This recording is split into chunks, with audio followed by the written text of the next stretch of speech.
basketball actually had a rare weekend off, but we've got plenty more to talk about, and we'll get into that right now. The men's tennis team had 2 tough matches on the road this weekend. The team remained in-state, however, playing in Tuscaloosa on Saturday and Auburn on Sunday. For the 4th and 5th straight time, the Trojans were facing ranked opponents. On Saturday, the Trojans faced the 33rd ranked Crimson Tide and fell 5-1. The teams did not play doubles due to the weather, choosing to decide the match in singles play. On Sunday, the team was facing 31st ranked Auburn. The Trojans dropped the match 7-0, leaving the Trojans' record at 0-5. The road ahead doesn't get any easier for the Trojans, as they will be competing against a nationally ranked Miami, Florida next weekend.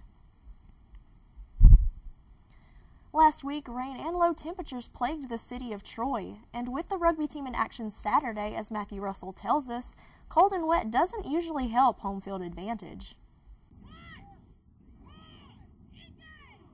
Saturday marked the 2nd game ever for the Troy rugby team, who was looking for their first win in club history against South Alabama.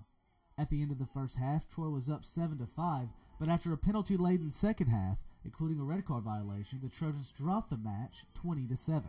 Though a loss after losing by 39 last week to only losing by 13 this week, it seems the rugby squad is taking a step in the right direction. We put together a great first half.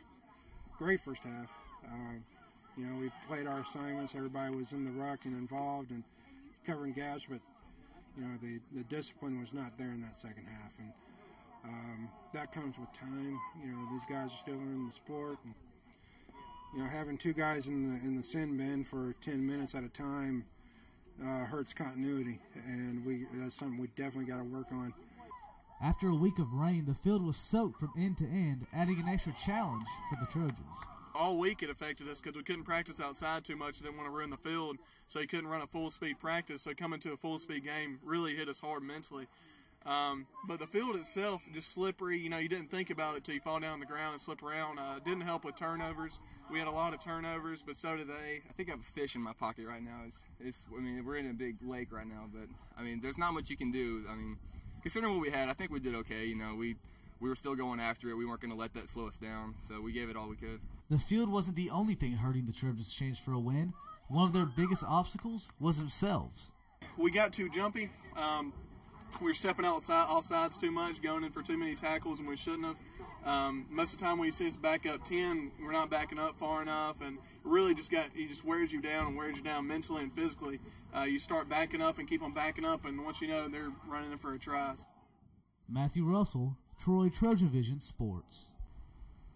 The next home match for the Trojans will be February 26th when they play West Florida. On Sunday afternoon, the Troy University Department of Athletics held their first ever baseball and softball fan day. Trojan athletes were on hand at Riddle Pace, signing autographs and taking pictures with fans.